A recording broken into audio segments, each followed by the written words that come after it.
Bulletin ન્યૂઝમાં આપનું સ્વાગત છે। બેસણ તાલુકાના પાટલા ગામે વીજ પુરવઠાના તારથી શોર્ટ સર્કિટ થતા આગની ઘટના બની। આગ લાગતા વાડીમાં બળદનું ઘટના સ્થળ પર જ ભડથું।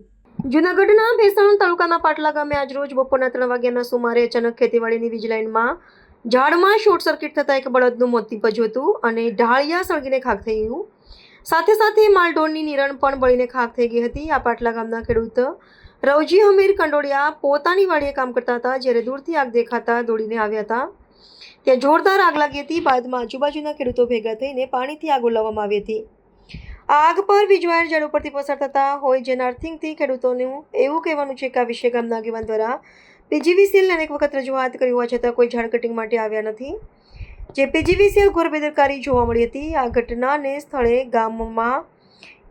ગામનો આગેવાનો તેમજ તાલુકા પીજીવીસીએલના અધિકારીઓ ઘટના સ્થળ પર પહોંચીને ગામના સરપંચ સહિતના આગેવાનોની હાજરીમાં પંચરોજ કામ કર્યું હતું ને જે વળતર મળવાપાત્ર હશે તો તે ખેડૂતને મળશે તેવું જણાવ્યું હતું।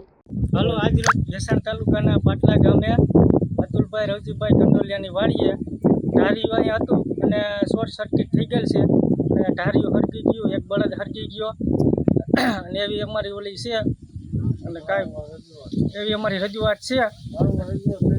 જે બી આમાં રજૂઆત કરેલ છે તો કોઈ તંત્રે કાંઈ એની કાર્યવાહી કરેલ નથી। તો સરપંચે પણ અરજી કરેલ છે આ ઝાડવા કટિંગ કરવાની, પણ માથે 11 લાઈન છે એટલે હવે કંઈક અમને આમાં સહાય કરે એમ। આની વખત આની પહેલાં તમે રજૂઆત કરેલી?